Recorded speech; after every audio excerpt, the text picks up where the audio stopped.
Hey yo guys, what's up? Today I'm talking about something I literally haven't seen in around 5 years. My Game Boy Advance SP. My grandma randomly found this thing last night and oh my god bro, it looks ancient. It's scratched, the speaker sounds tired, the screen is dim, the whole thing just screams I'm from 2003.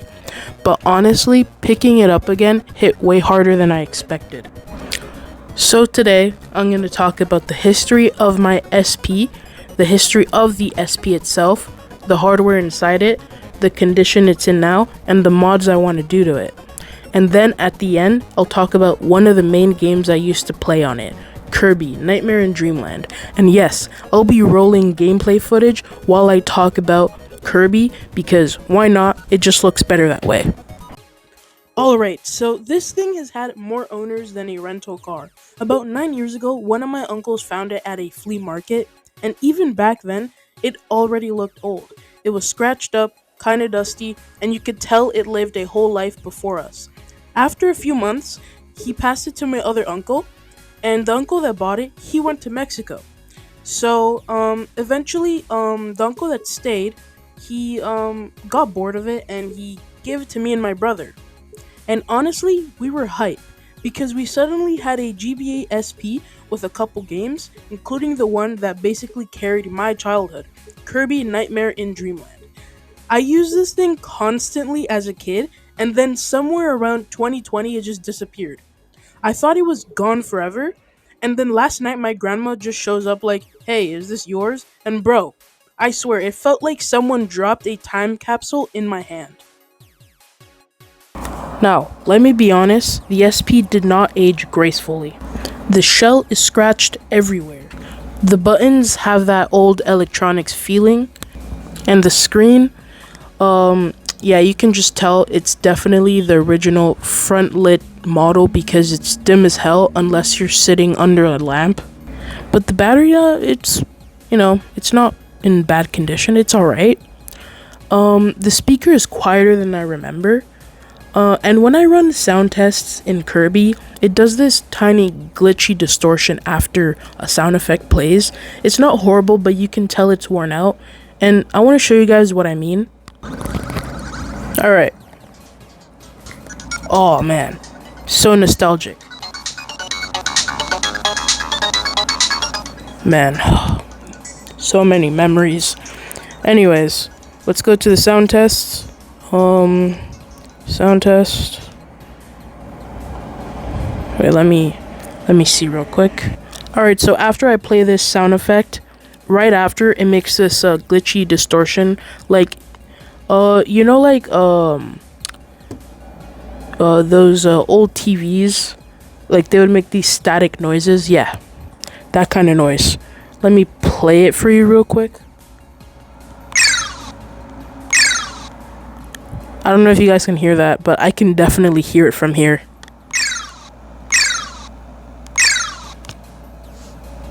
And the game slot is also struggling. Half the time I gotta blow on the cartridge like it's 1999 just to get it to read the game. And seriously, sometimes I blow into it 5 times before it finally picks up Kirby.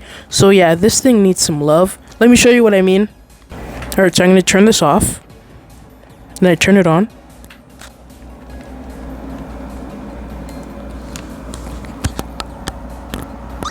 Okay, I don't know why it's working right now. Okay, I took out the game, and then I'm gonna put it back in, and then it's gonna be annoying. Okay, I put it back in. See what I mean? See what I mean? Look.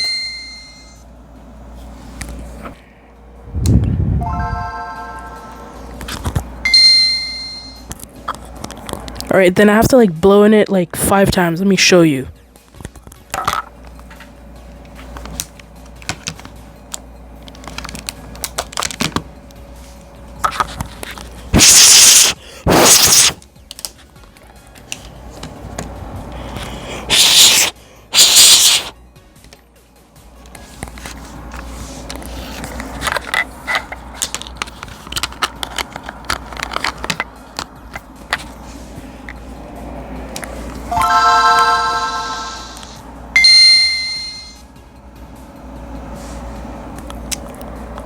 Yeah, I have to blow on it again. Let's see if this time will work.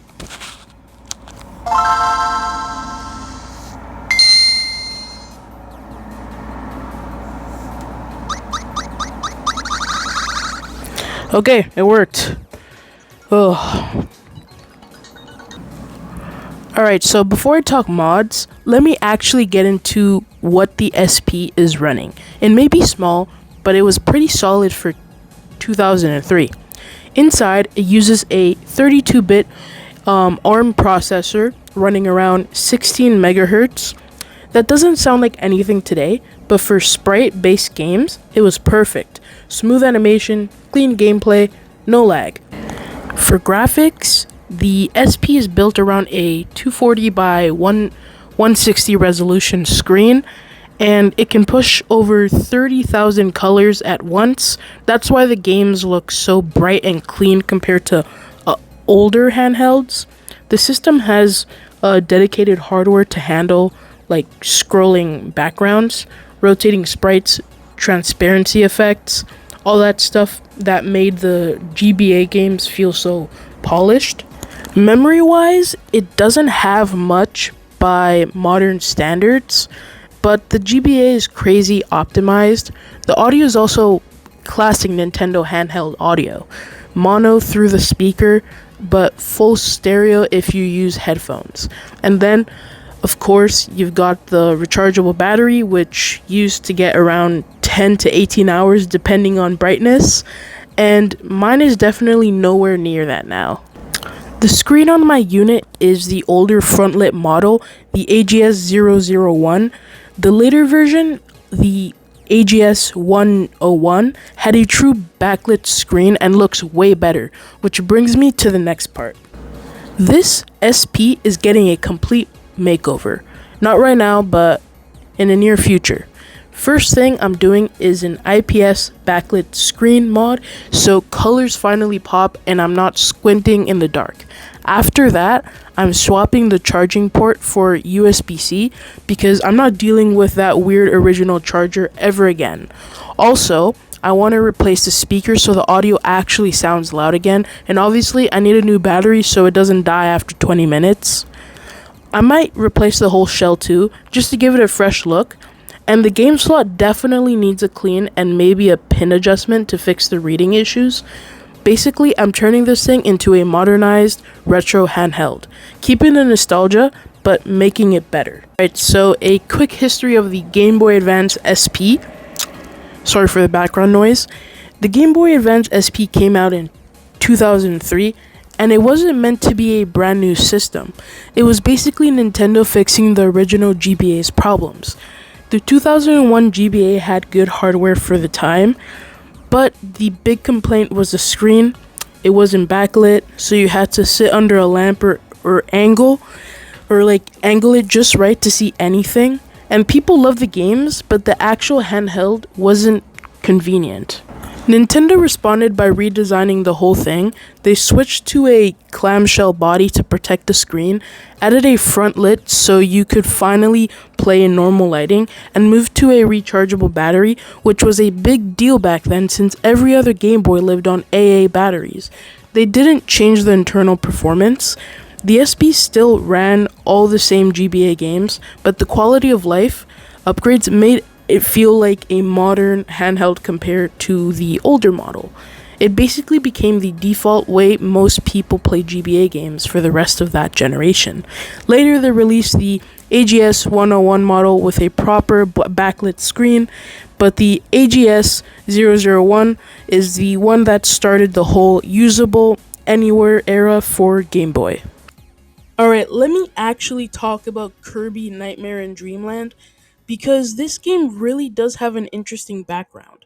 So first, this game originally came out in 2002 in Japan and 2003 in North America for the GBA.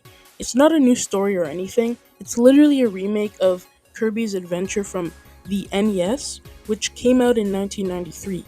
They didn't change the entire game, but they updated the graphics, they redid the animations, they cleaned up the sound, and they added some small quality of life stuff, and it made it fit the GBA's hardware.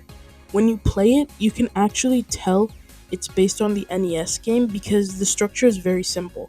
It's short levels, each world has its own theme. You get in, you finish the stage, and you move on. There's nothing complicated.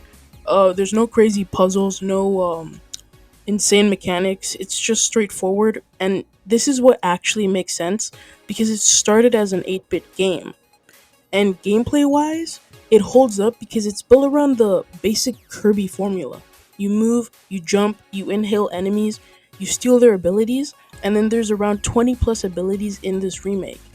And most of them work the same way they did on the NES, but with cleaner sprites and more frames of animation. There's nothing wild, it's just the classic abilities that the series is known for. The GBA hardware definitely helped it.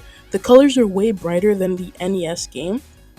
The backgrounds look way more detailed, and the characters' sprites don't have that flicker you sometimes see in old games. They also added small things like better sound effects, more visual effects when you hit enemies, and smoother transitions between areas.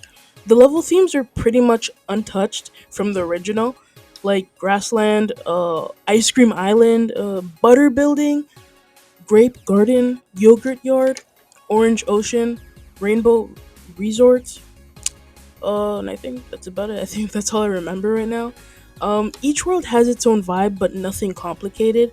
The levels are short because the game wasn't meant to be long sessions. This game was made for kids sitting in the back of a car or on a couch playing for 10 minutes at a time. The bosses are the same ones from Kirby's Adventure 2, like Wispy Woods, Paint Roller, Kracko, Heavy Mole, and of course, Nightmare at the end. They updated the graphics and made them look cleaner, but the patterns are basically the same. So if someone played the NES version, they'd recognize almost everything.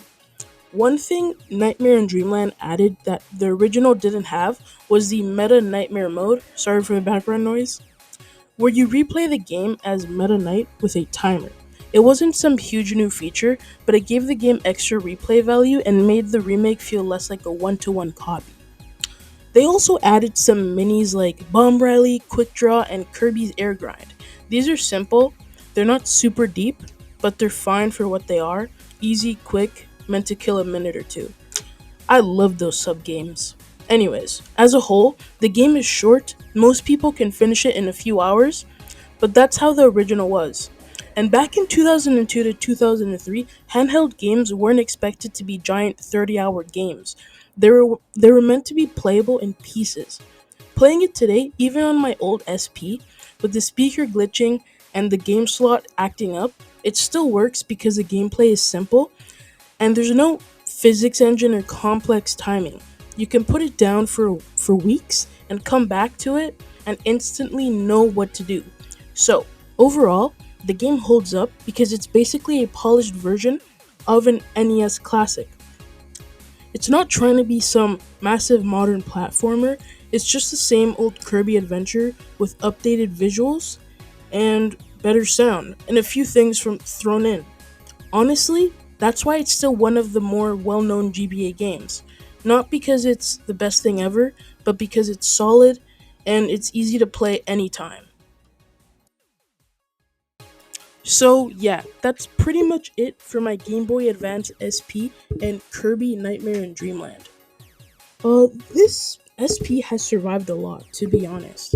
Multiple owners, scratches, a dying battery, a dim front lit screen, but it still works. And it still plays every game I throw at it. Modding it is gonna make it feel way better, but even in its current state, it's a solid piece of gaming history. As for Kirby, the game itself is still solid. It's simple, it's straightforward, and it holds up because it's a polished remake of the NES classic. The levels, the abilities, the bosses, everything feels clean and it's easy to pick up and play anytime. Even after almost 20 years, it's still fun, and that's saying something. If you're into retro gaming, handheld history, or just want to chill, a solid platformer, I'd say this combo, the SP and Nightmare in Dreamland, is worth checking out. It's not perfect, it's not flashy, but it's reliable, nostalgic, and fun, and that's it. That's my take.